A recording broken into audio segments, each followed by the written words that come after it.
ગોધરાના મુખ્ય માર્ગ ઉપર ખાડા ભૂવા અને ગંદકી વચ્ચે વરસાદી પાણી ભરાતા રાહદારીઓ અસમંજસમાં હવે ક્યાંથી પસાર થવું, જ્યારે પાલિકા તંત્ર ગોળ નિંદ્રામાં હોય તેમ દેખાઈ રહ્યું છે। ગોધરા નગરપાલિકા વિસ્તારમાં છેલ્લા કેટલાય સમયથી રોડ ઉપર મસમોટા ખાડાઓ પડી જતા લોકોને ભારે હાલાકી ભોગવવાનો વારો આવ્યો છે। જાહેર માર્ગો પર ગંદકી અને ભૂવાઓનું સામ્રાજ્ય જોવા મળેલું છે। લોકો ત્રાહિમામ પોકારી ઉઠ્યા છે। જાહેર માર્ગ ઉપર ખાડાઓને લઈને માર્ગ અકસ્માતનો ભય સતાવી રહ્યો છે। ઠેર ઠેર ખાડાના સામ્રાજ્ય જોવા મળી રહ્યા છે, ત્યારે અકસ્માત થશે તો જવાબદાર કોણ તે એક સવાલ ઉઠી રહ્યો છે।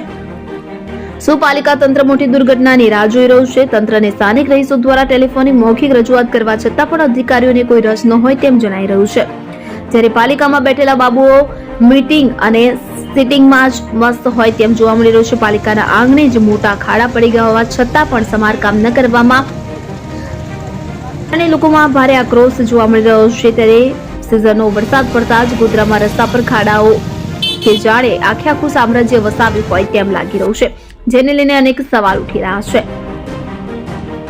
ત્યારે હવે પાલિકાના આળસુ બાબુઓ આળસ ખંખેરીને રસ્તાનું સમારકામ કરાવશે કે પછી ખાડાઓમાં લોકોનો જીવ જાય તેની રાહ જોઈ રહ્યા છે।